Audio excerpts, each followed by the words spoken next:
However, after consulting the teacher, I realized that the kuching orb is expensive because it must be made with a special type of peacock feather thread, and the market price of 1 meter of peacock feather thread is several tens. To make a piece of clothing with it requires hundreds of thousands.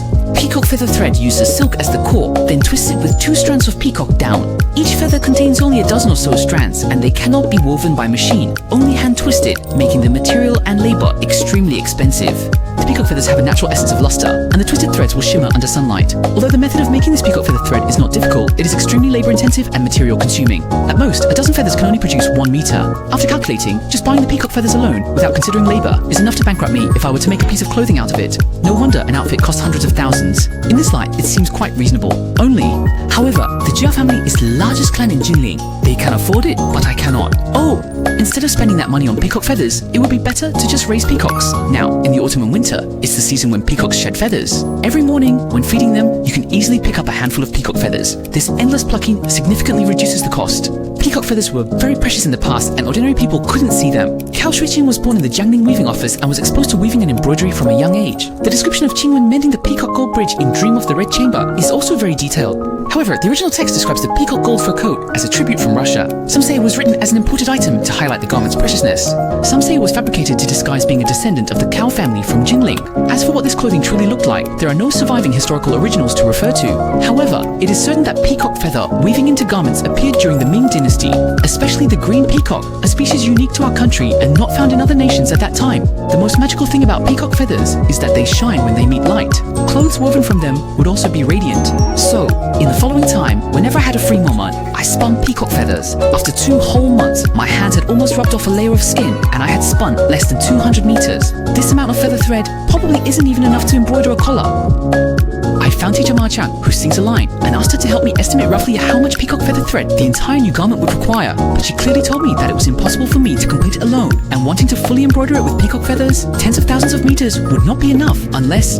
Therefore, I plan to change the method. I intend to use sparse embroidery to depict the peacock plumage, then embroider peacock feather thread on one side using gold couching, and finally, referencing designs from film and TV, make a cloak of peacock feathers on the ground into my ideal peacock robe. But even if using the sparse embroidery method, it is still a massive project. Although the plain stitch and sparse embroidery is considered the simplest, it is also the most mentally and visually demanding, because to embroider the texture of each strand of peacock feather and the gradient sheen of the peacock feathers, you need to use plain stitch to embroider the base stitch by stitch, then use gradient colors to transition layer by layer, creating a perfect peacock feather in the embroidery. From the lining to the outer layer, it requires dozens of colors and tens of thousands of stitches. An outfit has over 1,000 peacock feathers.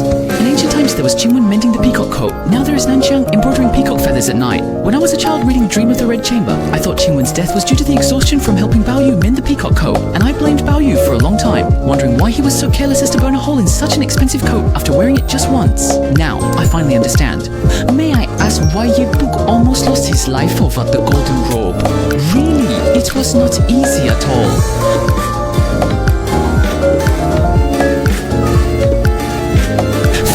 After more than 10 embroiderers worked day and night for over 20 days, this fully embroidered peacock feather piece is finally completed.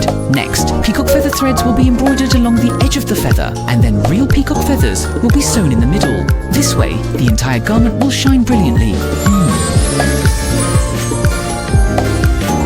When I was young and read Dream of the Red Chamber, I only envied Bao Yu's life and the prosperity and bustle in the Grandview Garden, fantasizing how great it would be if I were Bao Yu. As an adult rereading Dream of the Red Chamber, I did so to rediscover the food and drink within, from fragrant pills to eggplant aroma, then to bamboo shoots with chicken blood, from Liu Lao Dao entering the Rongguo mansion to Yuan Chen's family visit, realizing how much human relationships, flattery and deception were hidden in it. Now, again watching this.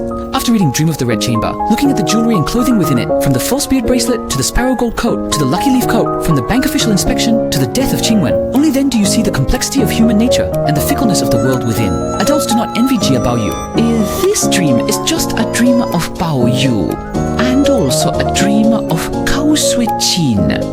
Wearing the green gold coat is merely to fulfill a youthful dream. Who else turns longing into loneliness? Ask the horizon, but don't ask the return date. Once loved a certain person, the entangled feelings break, knowing only warmth and cold here. Who else turns longing into loneliness? Ask the heavens.